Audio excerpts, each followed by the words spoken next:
Bonjour et bienvenue sur ma chaîne. Donc, si tu ne me connais pas déjà, je suis nutritionniste et j'adore analyser des vidéos de youtubeurs populaires. Puis là, je pense qu'il est temps que je parle enfin de Juju Fit4. En fait, je la suis depuis très longtemps sur différentes plateformes, là, autant sur YouTube que sur Instagram. Et je suis vraiment contente d'analyser la vidéo d'aujourd'hui parce que j'ai fait moi-même plusieurs tests de diète et c'est quelque chose que j'adore toujours parce que ça me permet de découvrir des nouvelles choses, de me mettre dans des contextes alimentaires différents. Et aujourd'hui, c'est la vidéo dans laquelle Juju va analyser l'alimentation de Kim Kardashian et elle donne plein de conseils en cours de route, puis je pense qu'il y a vraiment plein d'informations qui sont super intéressantes, donc je vais me lancer dans le visionnement et je vais te dire ce que j'en pense en cours de route. Mais avant ça, je vais sortir mon ordinateur pour te parler un petit peu de la chaîne de Juju Fit4. Donc en ce moment, elle a 2 millions d'abonnés. Donc, c'est une chaîne très, très grosse dans la communauté francophone. Sa chaîne a été créée en 2017 et en fait, sur la description de son profil, il est inscrit « Nutrition, CrossFit, santé, bien-être, développement personnel, storytime, défis, fun ». Bref, sur ma chaîne YouTube, je parle de tout, sans tabou et avec, entre parenthèses, mon humour. Puis, sérieusement, j'adore aussi l'humour de Juju, donc elle est assez pétillante, elle est assez intense aussi. C'est certain que, bon, elle a une façon de s'exprimer qui est quand même, c'est pas pour tout le monde, je dirais, mais je trouve ça toujours motivant d'avoir cette espèce d'entrain-là quand j'écoute une vidéo. Ça me remet de bonne humeur, puis je trouve ça vraiment positif. Et là, je vais justement commencer avec les clips sans plus tarder. Dans le fond, à travers la vidéo, elle va vraiment tester les recettes de Kim Kardashian et elle donne aussi des conseils en cours de route, puis je trouve ça vraiment cool de la voir cuisiner et de la voir vraiment apprivoiser les différentes recettes puis donner son verdict lors d'une dégustation après chaque test de recette. Donc, commençons sans plus tarder avec l'écoute du premier clip. Pour ma part, je l'ai choisi lacto-fermenté parce qu'il est d'autant plus riche en protéines. En général, le tofu classique, c'est 14 grammes de protéines, tandis que le tofu lacto-fermenté, c'est plutôt autour de 21-22 grammes. Ça, par exemple, j'avoue que quand elle a mentionné ça, je me suis posé la question s'il y avait vraiment une différence en termes de quantité de protéines lorsqu'on va faire lacto-fermenter le tofu.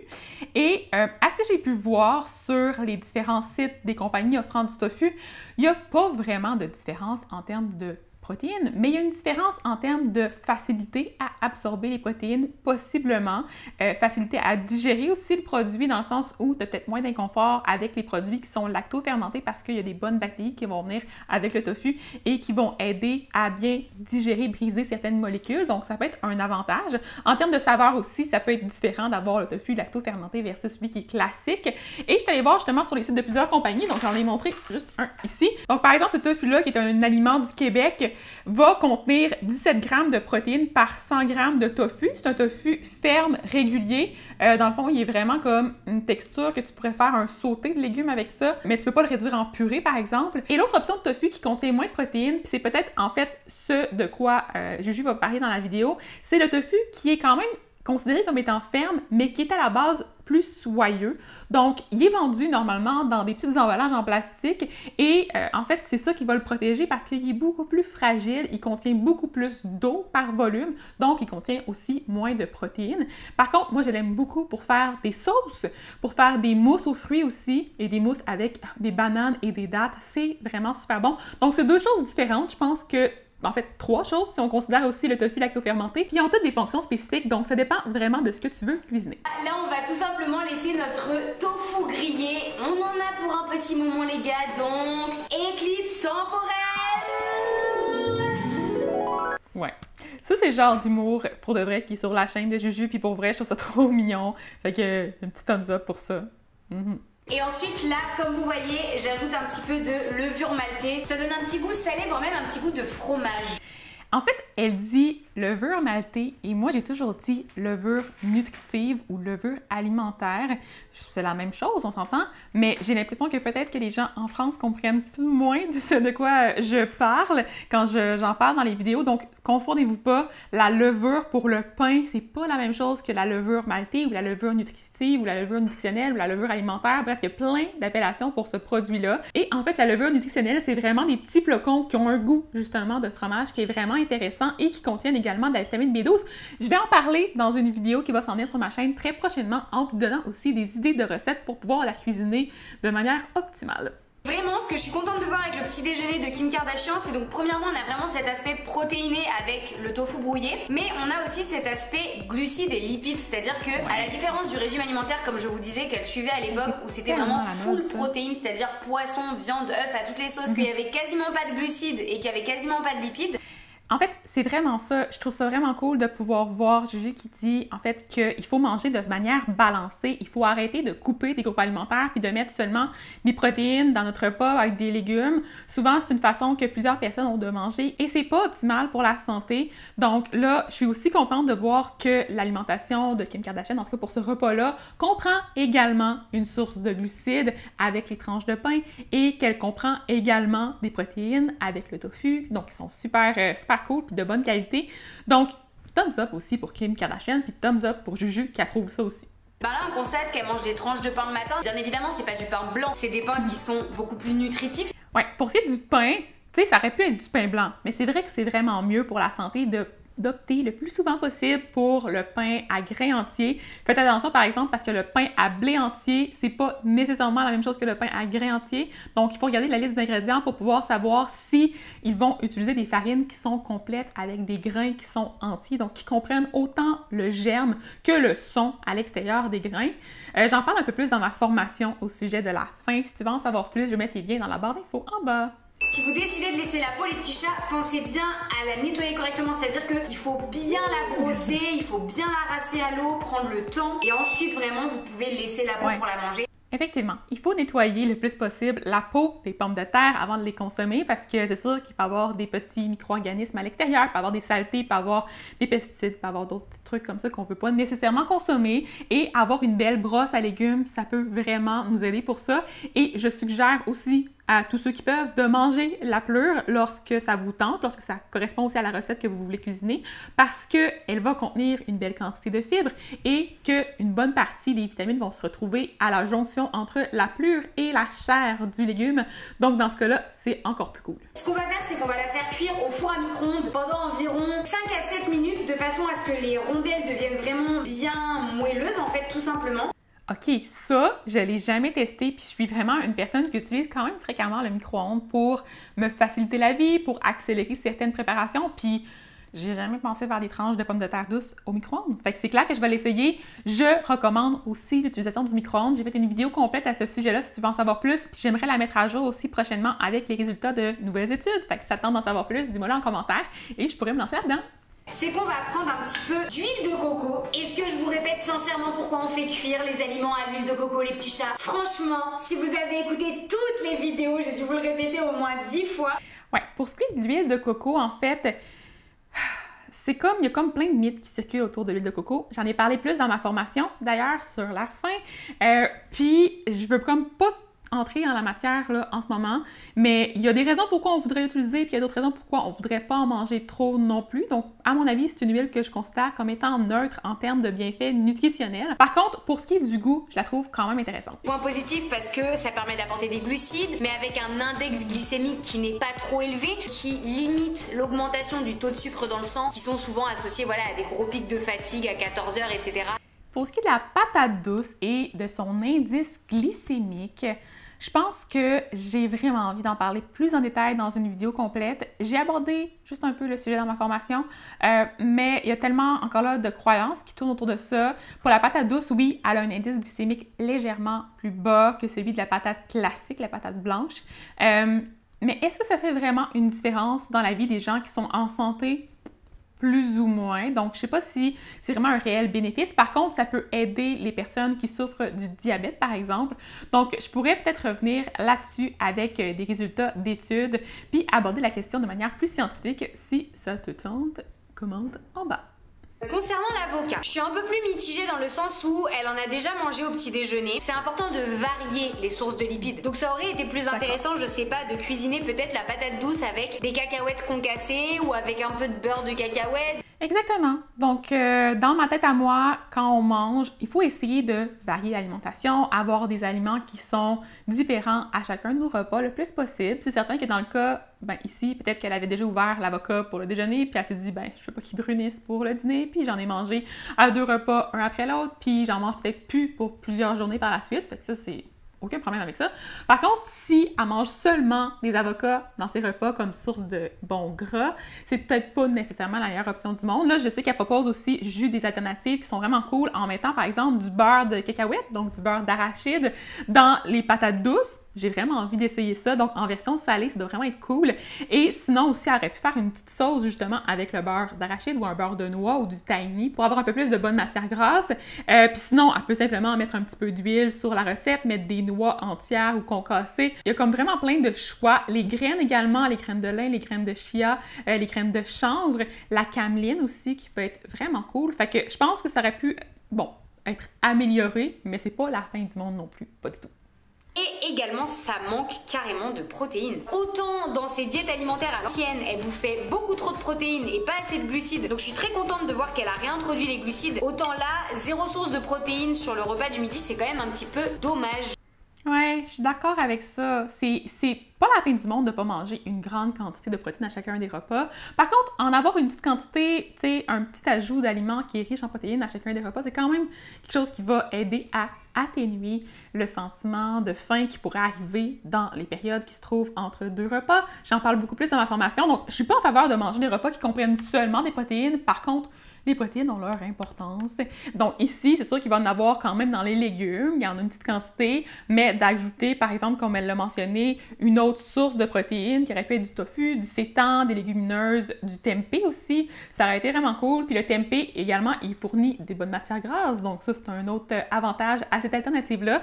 Puis je pense vraiment que ça aurait juste complété le repas à merveille. On ajoute une belle cuillère à café de poudre d'açaï, justement, c'est pour ça qu'on appelle ça un açaï bowl, tant qu'à faire. La poudre d'açaï. Encore un autre aliment qui est considéré comme étant un super aliment. Et ça, c'est un aura santé que, avec lequel je suis moins à l'aise parce que j'ai l'impression qu'on peut aller chercher beaucoup des nutriments qui se trouvent dans la poudre de baie d'açaï à travers plein d'autres aliments. Donc, je trouve que souvent, c'est plus dispendieux. Ça vaut pas nécessairement le coût de se procurer ce genre d'ingrédients-là. Mais, dans ce cas-là, je trouve ça quand même un peu plus cool parce que c'est vraiment un bol fait avec des baies d'açaï. C'est ça l'objectif du bol. Donc, ça donne quand même le petit goût acidulé à la préparation. En tout cas, j'imagine. J'ai pas goûté à sa recette. Fait que dans ce cas-là, c'est pour le côté saveur, ça peut être cool. Mais je pourrais peut-être faire des recherches sur les vertus des baies d'açaï. Ça pourrait être quand même cool. Il y a le goji aussi qui rentre dans la même catégorie. Puis de mon côté, les baies de goji, je trouve que c'est souvent trop sec. Puis ça goûte pas grand-chose. Donc, tu sais, si t'aimes pas ça en termes de goût, je pense que ça vaut pas la peine de payer plus cher pour avoir un ingrédient. Dans 3, 2, 1... Ouais.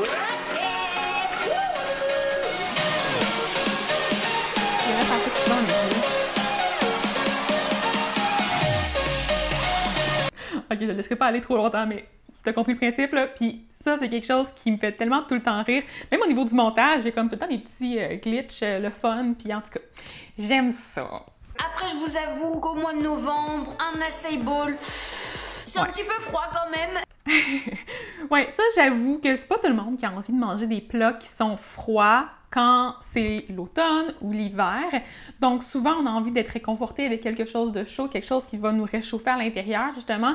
Fait que les trucs qui sont glacés, c'est ça. C'est pas nécessairement l'alternative à laquelle on va penser en premier, mais ça dépend toujours de tes préférences. Donc, si, par exemple, Kim Kardashian aime vraiment ça, le froid, l'hiver, aucun problème. Par contre, de ton côté, si toi, t'aimes mieux les choses qui sont plus chaudes, puis que tu te forces à manger un bol comme ça avec des baies d'açaï froid, puis que ça te rend comme tu te sens pas bien par rapport à ça, puis que t'es pas satisfait pleinement, ben c'est pas une bonne chose. Donc vraiment, il faut que tu ajustes ce que tu manges à ce que tu ressens.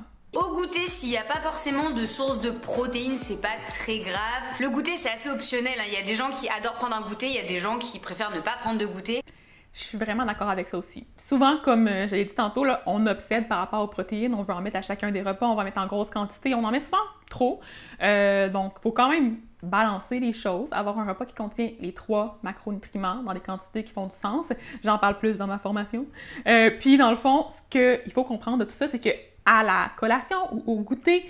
C'est pas la fin du monde de manger quelque chose qui comprend seulement 2 groupes alimentaires ou qui n'est pas nécessairement optimal du point de vue du ratio en macronutriments. C'est seulement un petit aliment pour venir boucher un coin pour satisfaire un besoin. Par contre, si tu vois que tu as une longue période entre les repas puis que tu as souvent faim après ta collation, après ton goûter, ben là, peut-être que la protéine pourra avoir une raison d'être. Mais là, encore là, il faut y aller en fonction de tes préférences personnelles.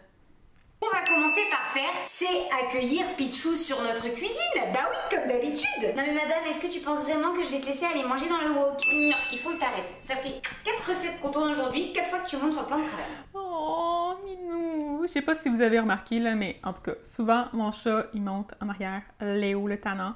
Il fait ça souvent aussi quand j'essaie de faire plein de choses. Là, il monte dans mes chaudrons, dans mes assiettes. Et en tout cas, je comprends ce qu'elle vit. C'est pas toujours agréable, mais en même temps, c'est bien cute, un petit chat. On va venir mettre une cuillère à soupe d'huile d'olive. Et là, vous allez me dire, oh, Juju, mais ça fait au moins 1000 vidéos. Bon, j'en ai pas tourné 1000, mais voilà. Que tu nous dis qu'il faut surtout pas faire cuire à l'huile d'olive, etc. Vous pouvez utiliser l'huile d'olive si vous cuisez vraiment à très très basse température. C'est ça. C'est juste parce que, en fait, l'huile d'olive, c'est super bon pour les vinaigrettes, pour tout ce qui n'est pas cuit, mais ça a un point de fumée qu'on appelle en fait, donc c'est une capacité à tolérer la chaleur qui est quand même assez basse, surtout quand c'est une huile d'olive qui est extra vierge. Donc l'huile d'olive extra vierge a un point de fumée, je vais le noter ici, qui est environ à 325 à 375 degrés Celsius, alors que celle qui est raffinée, donc l'huile d'olive raffinée, est à 465 degrés Celsius, donc il est plus élevé. Donc, c'est sûr que si tu veux cuire des aliments dans la poêle à plus haute température, je te suggère peut-être d'opter pour une huile de canola ou une huile d'olive raffinée. Puis, au contraire, si tu veux quand même conserver une belle saveur d'huile d'olive, puis que tu vas cuire à une température plus basse, tu peux prendre celle qui est extra vierge. Vraiment, vas-y selon le type de cuisson que tu fais. Non, alors franchement, manger des légumes, c'est bien. Vouloir suivre un régime végétalien, c'est bien. Maintenant, il faut quand même savoir ce qu'on fait. Et là, très clairement, manger un plat de tagliatelle de courgettes avec des champignons, de la sauce tomate et de la levure maltée, c'est bien en accompagnement. Ouais, il faut comprendre que manger seulement des légumes à un repas, là, il y a de la levure alimentaire, mais c'est la seule source de protéines qu'il y a dans le repas. Puis tu sais, je veux dire, c'est pas une grosse quantité de levure là, qu'on met dans un bol comme ça. C'est sûr qu'après le repas, tu risques d'avoir faim. Tu seras pas 100% satisfait. Souvent, moi, j'aime les mélanger avec des vraies pâtes alimentaires ou au moins servir le bol avec un petit à côté de produits céréaliers, donc genre du pain. Moi, j'en mange pas. Je suis un petit peu obsédée par ça. Ou sinon, tu sais, moi, ça m'arrive aussi, ça, c'est comme pour les gens qui ont les papilles plus... qui aiment ça le sucré. Tu peux aussi également compléter ton repas avec, je sais pas moi, un muffin aux fruits que tu aurais pour un petit dessert ou une galette à l'avoine ou en tout cas ce que tu veux, mais qui contient quand même une belle quantité de produits céréaliers, de grains entiers.